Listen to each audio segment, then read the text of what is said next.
Good morning, everyone. Welcome back to Coffee Break. We took last week off because it was the week we filmed the Imposter reality series.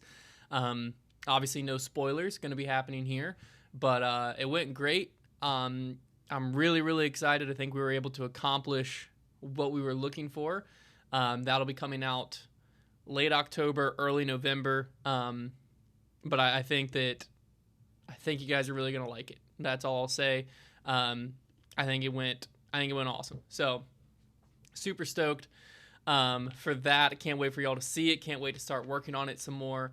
But yeah, so that's where last week was. So this week we're kind of just coming back to reality, getting back to a normal swing of things. And it's also a busy week because this is the Aceathon release week.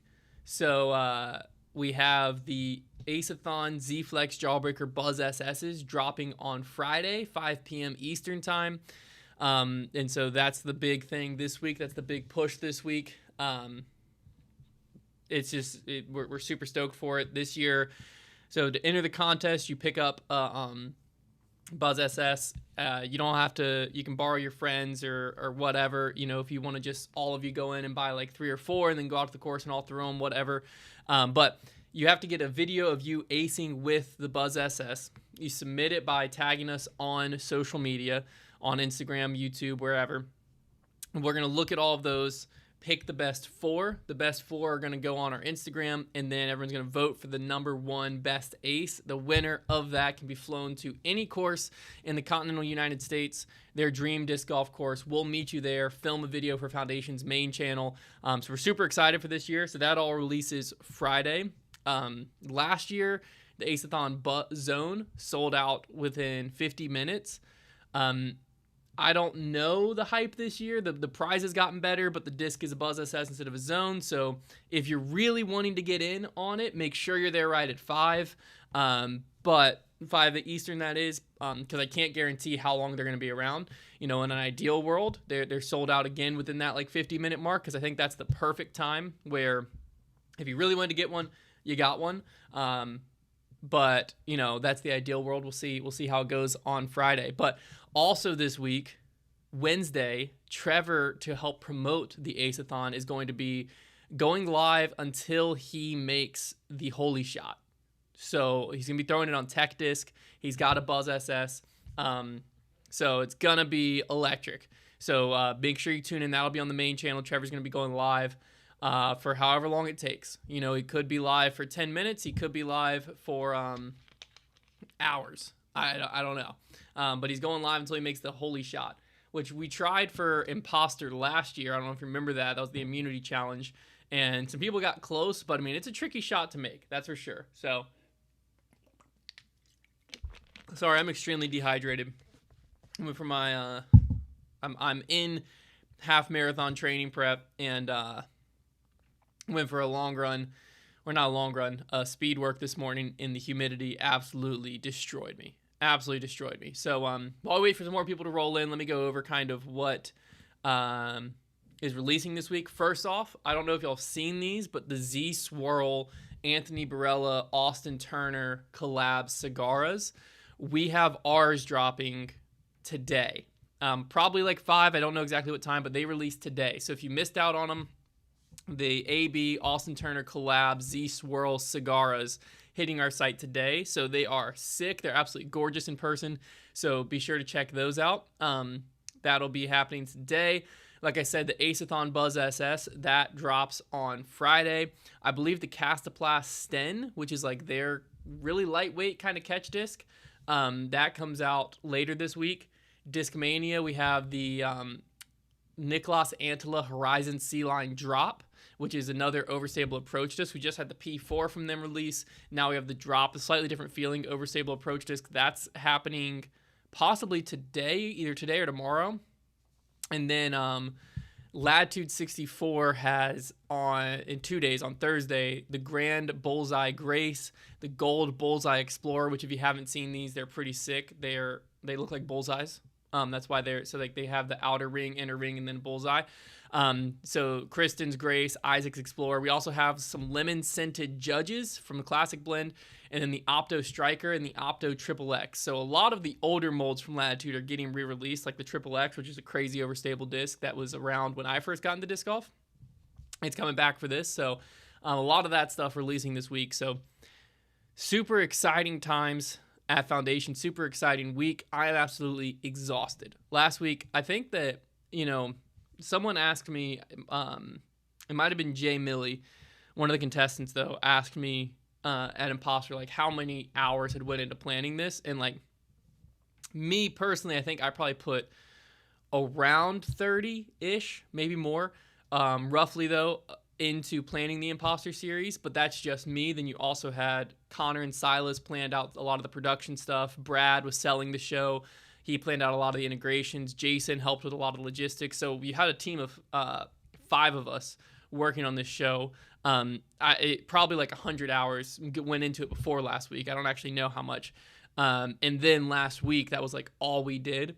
And the actual production side, I'm super proud of our production team, because this year we, as you'll tell in the series, we juggled a lot more, because as I've said leading into it, like, we wanted this to be more reality. So the focus of every episode is still disc golf. Like, every episode, there's still a disc golf challenge, a disc golf round that happens. That is the core focus of every episode. But we wanted to bring in some more of the off-course stuff to help add the storylines, add the drama, and bringing that in required a lot more logistical planning, logistical strategy, all of that. And what it also did was there's a lot more moments of, like, we had a lot more contingencies of, like, oh, if this happens, we can do this. If this happens, we could do this. We expect this to happen, but if it doesn't, we need to do this, so on and so forth. So instead of, like, last year, it was just like, show up to the course, this is the round, this is the line. If they make the line, sick. If they don't miss the line, okay. And then we go straight to voting, and that's it. This year, there was a lot more of, like, outside challenges, outside footage, punishments for missing challenges, interviews. The voting process was a little bit more in-depth and intense. There was, like, different rewards and all kinds of stuff that we were juggling. And then when something wouldn't go exactly how we thought it would go, we had to pivot a lot during it. And so, like I said, I think that the series, when it releases in October or November, will be, in my opinion, a lot better than last year. I think that just the emotion and story throughout it, I could feel it being a lot better, a lot deeper this year than last year. But, we'll see how it all ties together. But what that led to was just nonstop last week, either working on Imposter or stressing about Imposter. And making sure everything was flowing and working correctly, to where, like, it wasn't necessarily a physically exhausting week, but it was one of those, like, mentally exhausting weeks. Like, my mind just kind of feels like mush. And on top of that, there's, like, a cold going around. I don't think I have it. I think I'm just tired, but, a lot of people from Imposter end up with a cold. So then when you add that in, there's, like, a lot of fatigue from that. So just exhausting just to go straight into a release week of the Aceathon Buzz SS. So we're running on empty right now, but we're still kicking. All the content's going out, which I'm super proud of. So, and we should have even some more content. We should have some disc reviews coming out this week too, which I filmed 2 weeks ago, which is good stuff. So got a review of the Turbulence, the Beetle, and the EMAC Truth. Messed up a little bit during it, so I have to reshoot a part of it. That's why they're not out yet, but yeah. Okay. The one final thing I want to talk about, if you're watching this, there's 2 things I want to make you aware of, because if you're watching this, I'm assuming you're going to like both of these things. First, I saw someone mention it. I was on Disc Golf Answer Man, which is a podcast produced by Dynamic Discs. That came out this morning. So if you're watching this show, you like the behind the scenes of what it's like running Foundation, you like kind of hearing where our mind's at with marketing and how we view the disc golf world, then you're really going to like this podcast I did over there. So go over to Dynamic Discs and check that out. And the other thing I just started, this will actually answer the first question to get us in the Q&A. Thompson GR 1989 said, when's the next race and what's your goal time? So next race is the Richmond. Well, technically my next race is the Virginia 10 miler, but that's going to be my B race of this training block. So it's my secondary race. My main race I'm focusing on is the Richmond half marathon in November. I'm 18 weeks out, so I just started my training block yesterday. And so I also, alongside that, am bringing back the kind of like behind the scenes running vlogs on my YouTube channel, mainly because I think that really helps me stay accountable. Obviously, they've never been super popular, but that's not what it's for. It's because those of you who do like it and do watch it keep me accountable, which, I really... The goal time I'm going for is sub 140, sub 1 hour, 40 minutes. So really excited to try that. The goal kind of scares me a little bit because I think that's like a 740 pace, somewhere in there. It's between 730 and 740 pace, which is going to be very fast for me. But I think it's doable. So I'm excited to try that out, and then I'm going to vlog kind of the process of that, give you some behind the scenes of like what it's like running foundation. So it'll kind of be a just behind the scenes each week overall video. So I'm going to try to get those to come out probably every Friday because that gives me a week. So it'll be kind of a week behind. But that's the next race, and that's my next goal time, sub 1 hour, 40-minute half marathon. So it would take 12 minutes off my half marathon PR, which I set back in March. So 12 minutes off of a half marathon PR from March to November is a tall task, but I think it's doable. So we'll see how it goes. All right, let me get into some questions here. Let's see. Broke Okie said, other than removing molds for punishment, how hard is it to keep a stable bag that you've learned well when you work at a disc golf retailer? I'm assuming he's saying like staple bag. So it's not super hard. What I like to do is, which this really sucks because my like main mid-range of all time, my favorite mid-range is the MD3, and that got banned for the rest of the year. So that punishment sucked. I'm gonna be honest with you, I don't even remember what that was from, but that sucked. But for the most part, what I've always liked to do over the years is I choose this is my putter I like, this is my mid-range I like, this is my fairway I like, this is my distance driver I like, and I keep those slots. So typically it used to be the PA3, MD3, Thunderbird, Destroyer. If I had my pick, those would still be it. I've been messing around with the PA3 slot quite a bit. I've been using the Peak some. Right now I have actually the Sky Bros P2X and the Shaman is my two throwing putters, but typically PA3, but that one I've been messing with. And then for the MD3, since that got banned, I'm messing with the Hex, and actually the EMAC Truth just went in. I'm kind of messing with, or the EMAC Truth, Hex, Buzz SS, one of those. And then my Thunderbird always stays in the bag, Destroyer always stays in the bag, and what that allows is like all of those I'm really comfortable with, and that's what actually helps me score. And then I complement it with other discs. Some discs I fall in love with and keep around, like my Zeus, like the Charger's probably going to stay around.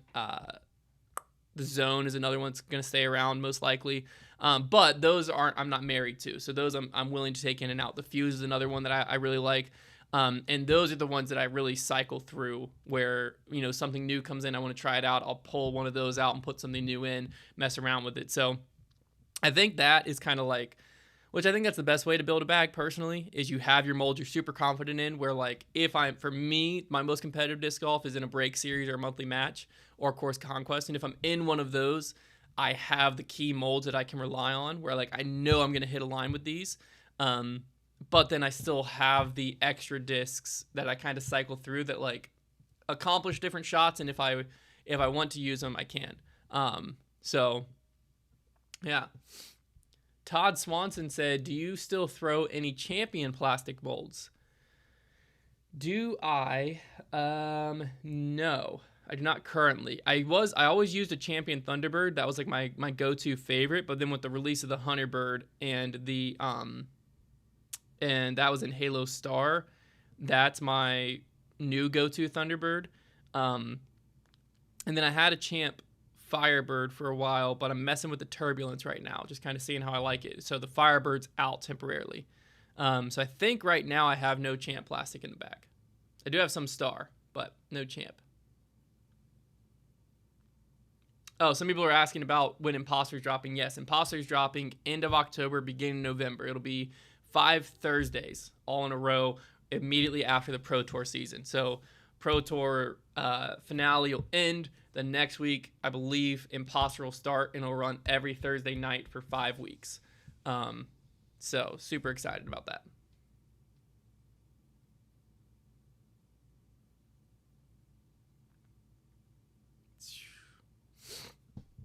Ben Waldvogel said, how do you stay motivated with morning devotions and running? I think motivated is a little different than disciplined, because devotions are something where like that's kind of I don't want to say a non-negotiable because that makes it sound like I never ever miss, which of course like I've I try to read every morning, but I don't read every morning. But that's like that to me has just been a part of my life for as long as I remember. I used to be a nighttime devotion guy, but then that was kind of too easy to fall asleep reading. So once I discovered like around high school that, hey, you know what, I might actually be a morning person. Then I started getting up early, and that makes it way easier to just get up, get it done. But running, there's a lot more days I wake up where I just don't want to run. I don't want to run at all, especially in the summer when it's hot and humid outside. And so I don't really stay motivated to run. It's just something like to me, it's become a part of not who I am, because I don't find my identity in running. It's not like if I broke my ankle tomorrow, I'd lose my identity, but it is my like outlet. It's my, it's what I do to stay in shape. It's what I do for like mental clarity and stuff. And so I don't really think like when I hear motivated, I think of like right now I'm really motivated because I just started a new training block, but 6 weeks from now, I'm not going to be motivated when I'm in the middle of it. And my mileage is increasing. It's still hot outside. I don't want to do it. And that's where discipline replaces motivation, because then I do it because like I have a job to do. If I mess up, then I almost feel like I'm letting my past and future self down, if that makes sense in a way, because I've trained for years up to this point. So I don't want to give up and lose the foundation I've built. And I have a goal I've set ahead of me that I want to, run a certain time, and if I give up and don't stay disciplined, then I will not reach that goal. So I think that it just becomes like, I believe Nick Bears talked about this, where you don't negotiate with yourself. You don't leave room for it. If I say I'm going to run tomorrow, I'm going to run tomorrow. If that means I wake up and I say no, okay, I'm running at lunch. If I miss it at lunch, I'm running after I put Luca down.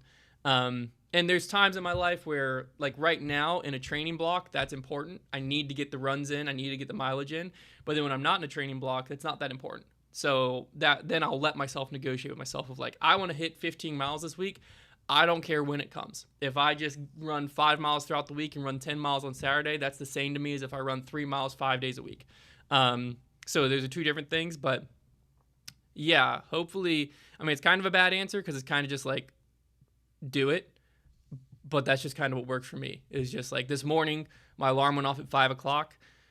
I knew it was humid as crap outside because when I looked out the windows, it was one of those mornings where like all you see is the condensation dripping on the windows, and I'm like, crap, I don't want to go out there, but I have to because it's like I'm gonna run today. So would I rather run when it's 70 degrees and really humid, or 90 degrees in the middle of the sun? And for speed work, that's not an option. I'd die. So I just got in my car and went. Dreaded it the whole way there. As soon as I started running, felt great. So yeah. PJ Pate, thank you for the super chat. He said, best advice on growing 0 to 1,000 subs on YouTube. Honestly, right now, if all you care about is subs, YouTube Shorts are your best bet. Mainly because the algorithm doesn't care. Like Shorts, all it cares about is the content, right? So it will, like, if you have something that engages people, it will get pushed. I mean, Connor, for instance, started a channel where he like fixes up stuff on his car, his mower, around the house, stuff like that. And his first reel, so the channel, I don't know if it was a fully dead channel, like I don't know if there was something on there previously, but it wasn't an active channel. It's not like something was getting posted all the time. his first reel was just a good reel that held people's attention, got a lot of engagement, and it got millions of views. So that is where like your best initial thing. The hard part though is it's what's your end goal, what's your long goal, because you can build a shorts audience and your long form stuff will get recommended to them at least once. But recommendations, like the long form YouTube content, is more of a community building game. It takes a little bit longer. Like, yes, stuff can still blow up, but people are a little bit more picky and choosy. It's not as much in their faces as them just scrolling. So you can definitely hit the first sub goal with shorts.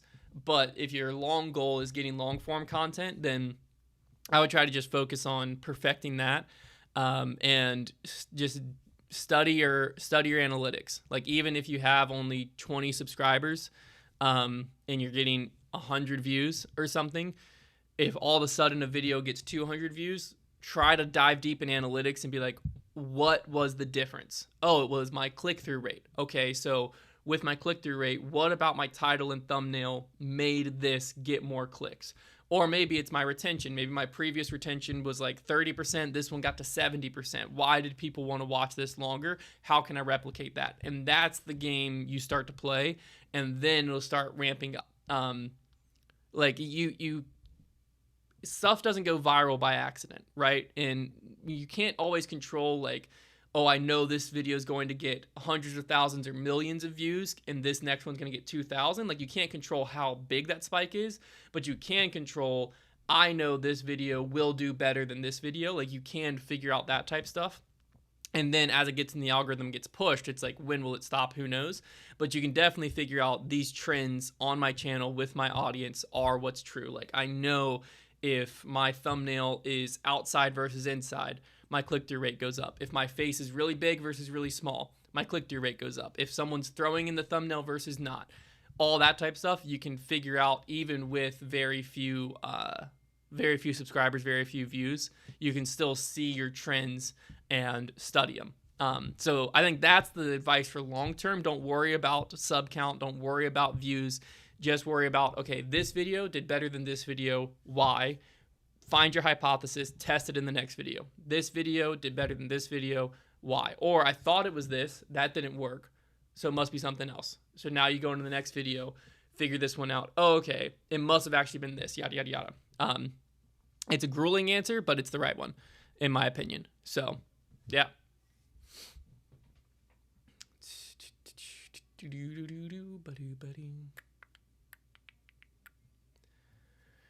Do I think I'm winning next month's monthly match? Yes, because we've went back and forth every month up to this point. So that just means, yeah, I should win. I should win next monthly match.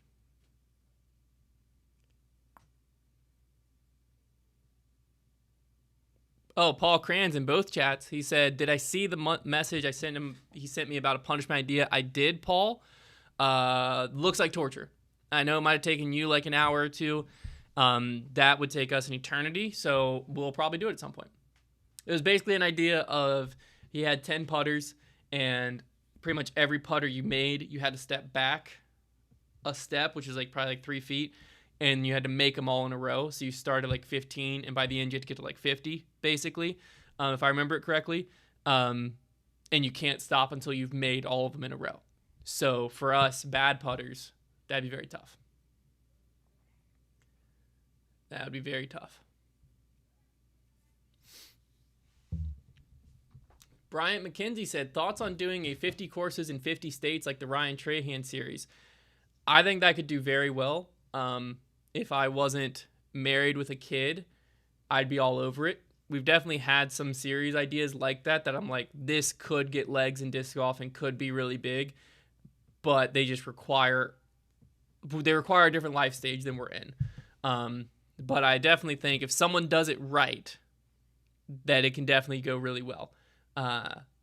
But, you know, I definitely would. It'd be risky to not have a YouTube presence, not know kind of what's going on with your YouTube, not understand your audience, and just send it, because if your thumbnails, titles, pacing, that type of stuff's not good, then it could flop and you still have to go to 50 courses in 50 states, which is obviously going to be expensive. So, yeah. Sumaleth said he had something for grip locked up here.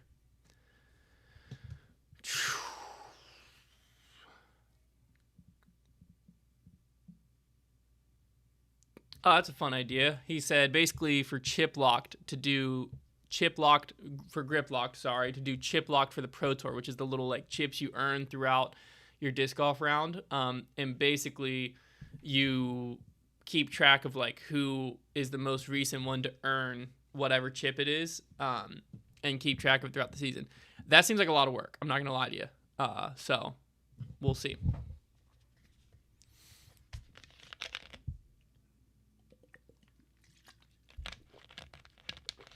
Out of the Hand Disc Golf said, do we have a video with Bearbite? I saw he was in Lynchburg. Bearbite is one of the people in our Imposter series. So while he was here, we didn't actually get a like collab video with him. Again, last week was chaos. I think we got one collab video total last week, but there was a lot of collaboration content happening amongst all the people who were here for Imposter. So technically we did, because he'll be an imposter. So yes, there'll be collab content in that way, but we didn't do it. I did learn his thumber form, not for a reel or anything. I just asked him. So I learned at least his thumber grip, which didn't make any sense to me, but yeah.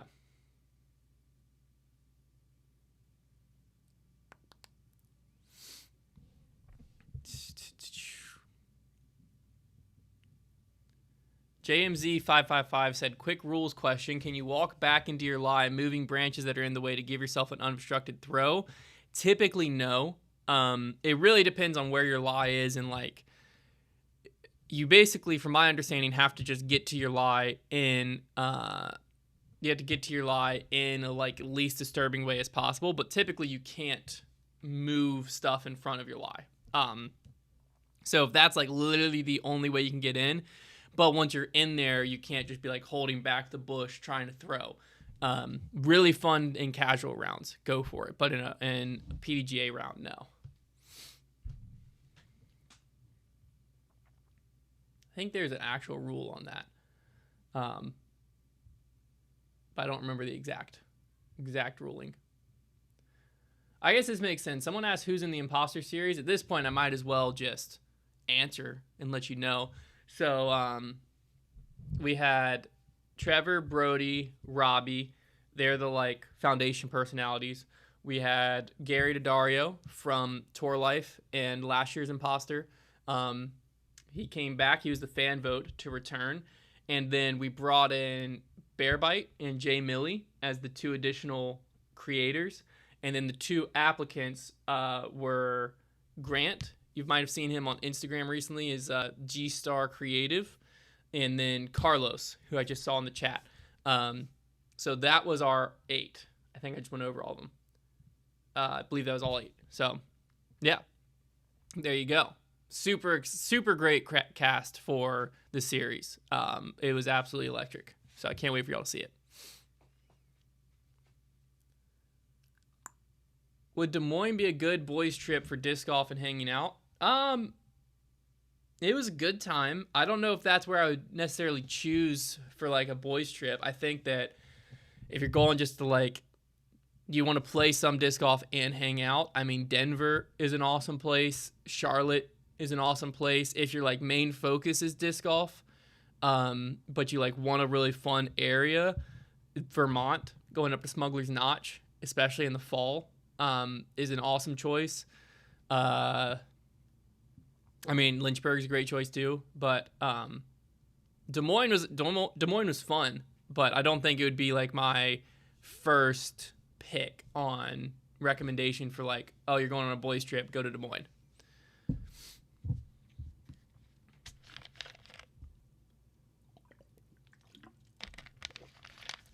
Matthew Jailrich said, other than the Bible, what's the most impactful book I've read for my faith?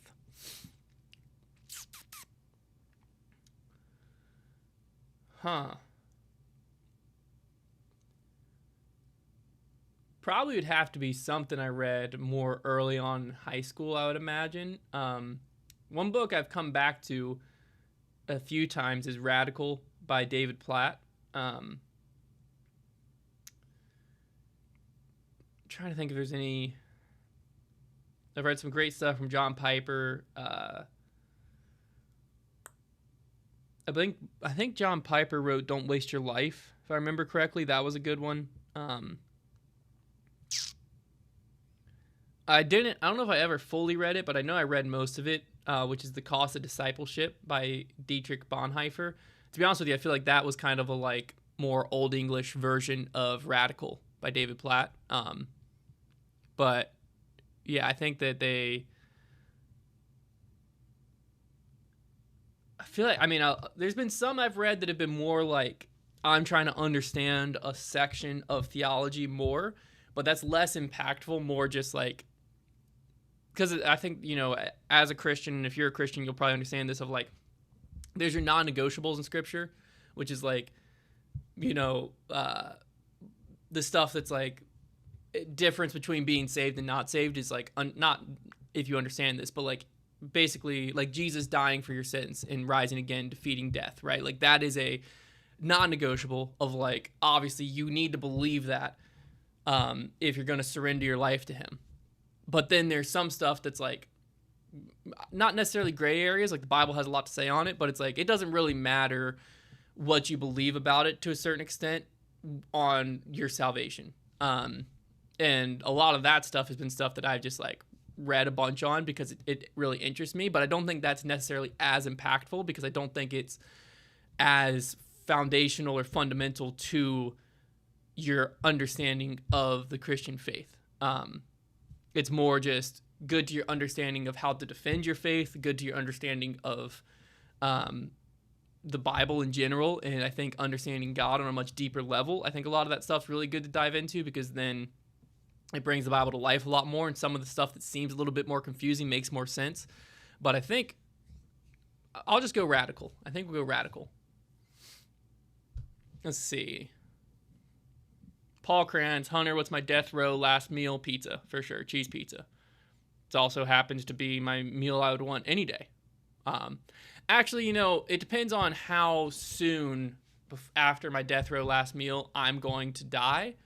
Because as someone who's allergic to red meat, it would probably be in my best interest just to like eat one final cheeseburger. Because like if it's like basically with alpha-gal, it takes 4 to 6 hours roughly before my stomach digests it and I have my allergic reaction. So if it's like I eat this and then I'm going to the electric chair or whatever's going to happen within the next like 2 hours, then I might just go with like bacon cheeseburger and just go out on a high note. But if it's just what I love the most, cheese pizza for sure. Out of the hand disc golf, what's a great discraft replacement for a fuse? Probably the closest would be a meteor. I feel like that's probably the closest if I had to guess. Adam also said a comet. A comet would also be pretty close. Just feels a little interesting in the hand, but yeah. Out of the hand disc golf also said, as someone who wants to make YouTube videos, what's a great cheap way to record and edit while starting? Record on your phone. Honestly, you can edit on your phone, but if you want a little bit of a next step up, there's a free software called DaVinci Resolve. Also, if you have a Mac, iMovie's on there free, and that'll get you going. Like it can cut everything together. You can do just fine with iMovie, and I think that still comes on Macs for free. I actually don't know. I haven't used iMovie in so long. That might be a complete lie. Maybe iMovie doesn't exist anymore, but I think it does. But yeah, your phone is going to be your best bet as far as like recording. The audio is going to be good. You don't have to worry about changing settings. It's going to look good in pretty much all conditions. So yeah.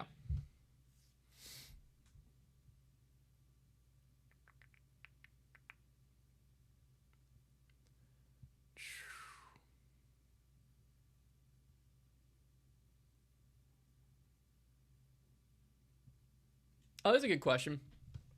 Jason said, would I consider another religion outside of Christianity, and could I marry a non-Christian? So first off,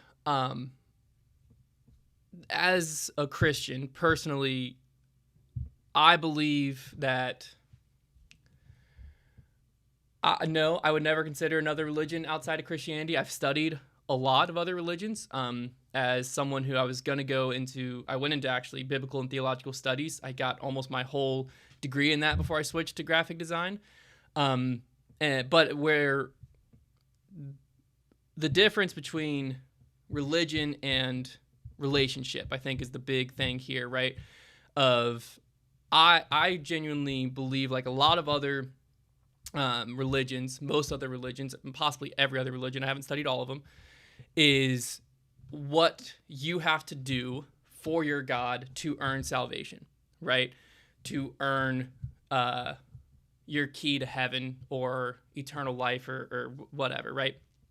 And that's where like Christianity is so different. Is the whole premise of Christianity is there's nothing I can do, right? Like they're literally my best works, the Bible talks about, are filthy rags to God, because no one is good, no, not one.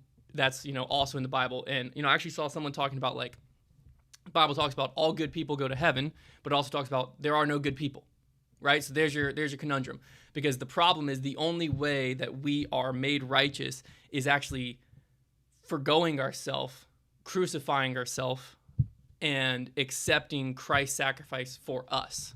And so we surrender ourselves, we surrender our flesh, heart, desire, what we want to do in life, for God's will, God's way. And we say, I understand that there is nothing I could ever do to earn my salvation. God can't be in the presence of sin. And every time I've told a lie, every time I've had pride in my heart, every time I've done whatever, I have shoved God away and basically said, like, I want nothing to do with you. And he said, the Bible says in Romans, but God demonstrated his love for us, in that while we were still sinners, Christ died for us. Meaning, while we were still actively shoving him away, he sent his son to die for us as the atonement for our sin, doing what we could not do, to take the weight of all that on him. So now we surrender and have a relationship with Jesus, which is so much more than religion. It's so much more than a checklist of, I need to do X, Y, and Z. It's like, no, I can't do anything. I just need to confess that to God, to Jesus, and be like, hey, my best works are worthless apart from you. And I think that's where the big difference is. Now, you asked, could I marry a non-Christian? Yes. Would I? No. Not from a judgmental thing, but as someone who was a Christian while I was still single, that was something where, like, I think that type of friction just would have never led to a good marriage. Similar to if you disagree, there's like some big things on if you're going into a marriage and I really want to be a parent, I really want to have 3 or 4 kids, I'm going to have to seriously question if I want to marry someone who never wants to have kids, because that is a big life thing, right? It's going to require compromise on one side or the other, and you have to decide, is that something you're willing to compromise on? And for me, the Bible talks about not being unequally yoked, and what that basically means is that's going to cause tension in the household, because that's going to cause, God designed a marriage to work a certain way as far as roles in the house and everything go. And if both people aren't growing closer together as they grow closer to Jesus, that's going to cause relationship tensions, because what should happen is both people fully understand the self-sacrifice of following Jesus. And as we are both sacrificing like things constantly, right, and we're denying ourselves constantly in pursuit of relationship with Jesus, we're going to grow closer together. And we're going to also have a lot of understanding and compassion for each other, because we understand that neither of us are perfect and that both of us are going to fail over and over. And so for me, that was a non-negotiable, because, especially when my wife and I first started dating, and as we got more serious, I was pursuing going into ministry as a youth pastor. And so that was another thing of like, that would have been a tough one to be married to someone who isn't a Christian as you're going into ministry. That also, I think, would have been. So, like, could I, though? Yes. Like, I don't think that there is anything wrong with, and I don't judge anyone who makes that different decision. It's just personally, for me, my conviction was I wanted to be on the same page with my wife on something that is that big of a part of my life, if that makes sense. So, yeah. Hopefully that answers that question. It makes sense. Josiah said, I'm at Junior Worlds right now and have my first round in 3 hours. Do I have any mental game tips? I've never personally played Junior Worlds, so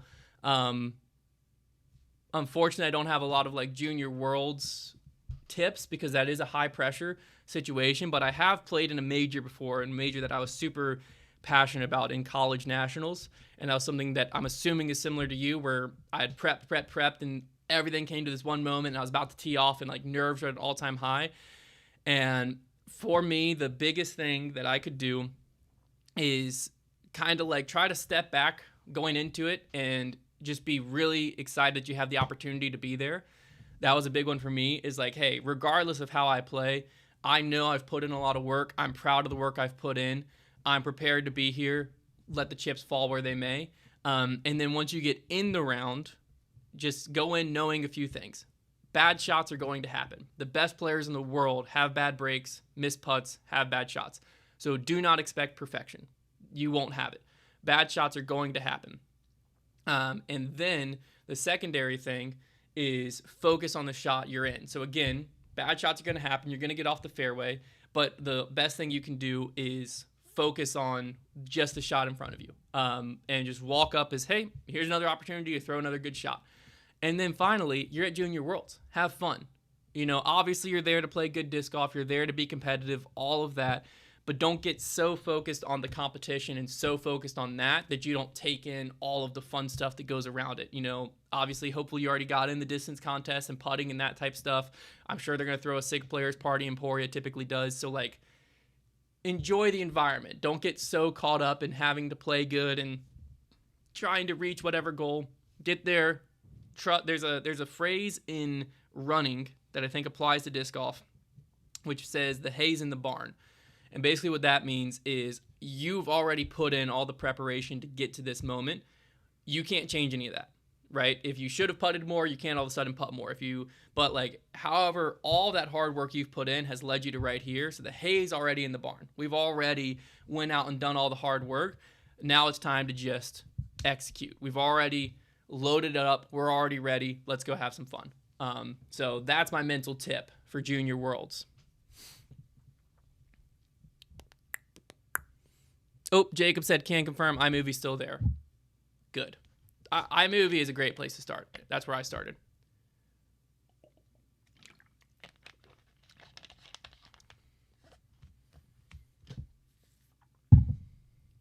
Adam said, my wife and I left the faith at the same time. Very fortunate for the longevity of our marriage. Couldn't imagine one of us being a Christian while the other wasn't. Yeah, I think in general, right? Like, obviously, me and my wife are Christians and go to church and everything, but in general, being, again, such a big foundational part of marriage, like, I think that's one of the, like, not flaws, but, like, I think that's one of the things that leads to a lot of marriage issues and stuff, is just lack of communication pre-marriage, right? Because, like, if, you know, even when it comes to finances, faith, politics, even, like, it's not saying you can't disagree with people on those things and still get married, but a lot of my friends not a lot of my friends, but I've had friends who haven't discovered they disagree with with their now spouse on those things until after they're married. And that's a much tougher spot to be than, like, okay, I understand we disagree. I am comfortable compromising enough for us to still get married. And if that's the choice you make, that's a lot different than, I thought we were all pulling in the same direction. I've now discovered we're pulling in two opposite directions, and that's just going to cause friction. And there's a lot of those, like, key things that, you know, it's so important to have clear communication leading up to a marriage, if that makes sense.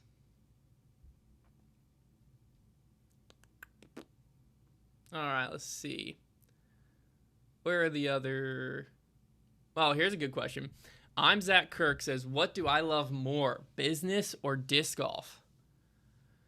Oh, boy. That's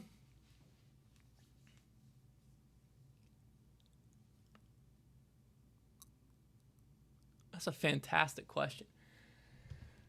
They're so different. I don't know if I can choose. I can tell you what I love about both is kind of the same, and it's the same thing I love about running. I love the process of getting better at something. or even the process of maintaining a level. So like that's what made me fall in love with disc golf. Business, I think it's also like I like the what was new for me when I got into disc golf, and I have now found in running and even a little bit in business, is when your competition is yourself, then you're on a never-ending journey, if that makes sense, in the sport, in the whatever. Like in business, yes, obviously there's other retailers and other whatever, but like I am trying to better my knowledge and myself each day, and like every business is on a completely different path. Some people are going to get to, you know, different goals and different objectives in business way faster than others, but there's no finish line. It's similar to like in running, I am never going to be fast enough to actually win a half marathon or a marathon, but I can set goals and objectives for myself that I can win those, right? And it's a never ending progress where like there's always going to be something I can train for, something I can do. Similar to disc golf, like even though I don't play competitive disc golf anymore, other than like the monthly matches and stuff, like the break series, absolutely loved it. You know, even YouTube, I think there's stuff like that. So I think that's what I really enjoy, is the pursuit of like getting better at something, which I find in both things. So I don't think I can really pick which one I love more.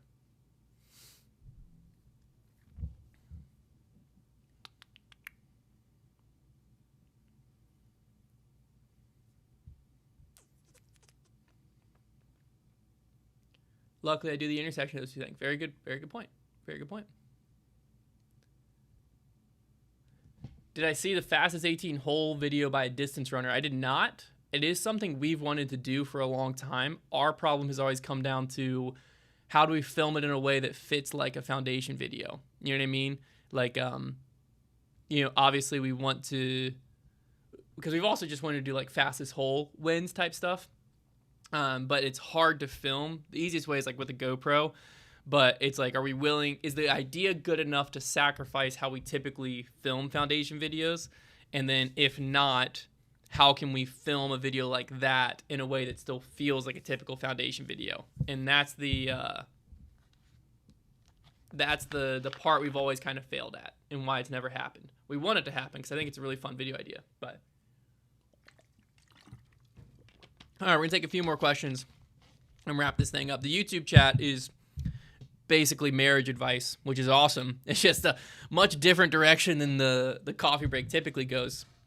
Because I'm not a person to give marriage advice. Because I think my wife and I are very lucky that we are high school sweethearts from 10th grade. And we knew each other since 5th grade. We went to school together since 5th grade. And so for us, it's funny because like we basically grew up together in a lot of ways. And so I think that has like, we just have a much different experience than people who like met in college or met, like we watched each other grow and develop. And we did that, a lot of the like important developmental part of life from like 15 to really like 25, 23 together. And we were with each other through that. And so I think that makes our experience a lot different than a lot of people. Just because like we have a deeper understanding of why we are the way we are, if that makes sense. So yeah. Steve McFly said, did I get the BPN camo hat? I did, and I'm super stoked about it. So if you didn't know, BPN did the summer sale, and BPN is Bear Performance Nutrition. It's this flag behind me. If you ever see my like Go One More water bottles and stuff, I'm a diehard BPN fan. Anyways, they did a summer sale, and what I always do is they do a summer sale and they do a Black Friday sale. Those are two big sales every year. And so what I do is I load up on the summer sale to get me through Black Friday. I load up on Black Friday to get me through the summer sale. So I just do two big purchases with them every year. And this year for the summer sale, they did it the first 10,000 orders over $100, which is a crazy thing to throw out there. That's how big this company is. The first 10,000 orders over $100 got this camo hat. And I forgot the sale had started until Jason, who works for us, obviously you probably know him, reminded me of the sale, and it was like 11:05, which is the sale started at 11 Eastern, and I got my order in at like 11:10, and I was like, this is going to be close, because these things last year, I think they said their 10,000th order came like 12 minutes in. And so I was like, this is going to be tight. And they sent emails out for if you got the hat or not, and I never got an email. And so I just come to terms, like, I didn't buy anything specifically to buy the hat, but I obviously wanted the hat. And I never got an email, but then my package came in yesterday, and I opened it, and there it was, the camo BPN hat. So I ran it this morning. So, yeah. All right, we'll go one more question from each. One from Instagram, one from YouTube, and then we're going to wrap it up. Disc Golf Life said, do you ever feel burned out filming? Like, do you want to just play a casual round? No, not. Typically, if I get burned out, it's more, I just like it. Disc golf will start to feel like work. It's happened very, very rarely. And so it's not necessarily I want to play a casual round. It's just like, you got to give it time. I mean, I this could be terrible advice, because I don't know if this is what you're actually supposed to do, but I've been burned out in a few different things, as far as like, I've been burned out with running. I've been burned out with work. I've been burned out with disc golf. I've been burned out, whatever. And, I've always found the easiest way to beat burnout is to just force yourself to keep doing it. And that, like I said, that could be terrible advice. I don't know, but it works for me. And so if I do feel that, it typically only lasts for like a video or two, and I'm right back at it. But yeah, I've never really, I wouldn't say I fix it with playing a casual round. It is nice every once in a while to go and play a like casual round with like my brother or my like friends or whatever outside of work. Like, even I just started taking my son to play disc golf some. That's a blast. So like, it's fun to get those in, but I wouldn't say like that's what I necessarily focus on to like break a burnout thing. All right, final question. Jacob Sisk, what is my tip for non-runners to learn to love it? Slow down. I think that most people, when they tell me they hate running, I kind of ask them what they hate about it, and most of it's the same thing of like, you know, when you think of running, you think of when you were in soccer practice or basketball and they made you go run laps, and it just like, you ran and it sucked and you're really winded or whatever. But like endurance running and all of that is built on an aerobic foundation, and your aerobic heart rate is a really low heart rate, where if you're out of shape or like you never really ran in your life, like you might be able to get into your aerobic heart rate just walking briskly. But the best thing to do is just go out there, forget pace, get yourself an Apple Watch or a Garmin, something where you can like monitor your heart rate and say, I'm going to run for 10 minutes today. And running doesn't mean I'm going to run nonstop for those 10 minutes. Running means I'm going to watch my heart rate, and I'm going to keep my heart rate below like 150, right? And if my heart rate gets above 150, I'm going to walk. And I'm just going to keep doing that. I'm going to do it for 10 minutes, then I'm going to push it to 15 minutes, then I'm going to push it to 20 minutes, then I'm going to push it to 10 minutes 4 times a week, whatever. And the next thing you know, you're going to start to see, oh, all of a sudden my time was 15 minutes a mile. Now it's only 12 minutes a mile. Oh, all of a sudden it's whatever. You're going to start to see that progress. And then you're going to start to believe in yourself with running. And you're also going to find, hopefully, that you actually enjoy that time now, and you start to look forward to it. And then when that starts happening, then sign up for your first race, and you can start to learn, okay, so I'm going to run. Typically, the formula is you want 80% of your miles to be easy, 20% to be hard. So what that basically means is throughout the week, you know, you're going to go, majority of your runs are that really easy. You could talk through it the whole time, breathe through your nose runs, and then a little bit is going to be pushing yourself. The running you think of when you think of the word running, that's going to be a little bit, and start really dialing that up. And then that's when you'll really start to see progress. But first, when you're first starting, forget about how far you're running. That's not what this is about. Go out, run, walk. If you are someone who like the idea of, you know, stopping to walk seems embarrassing or whatever, then just preliminarily set the limit. Be like, I'm going to go out and jog for 2 minutes, and then I'm going to walk for 1 minute. So that's what I'm doing today. I'm jogging for 2, I'm walking for 1, I'm doing that 3 times.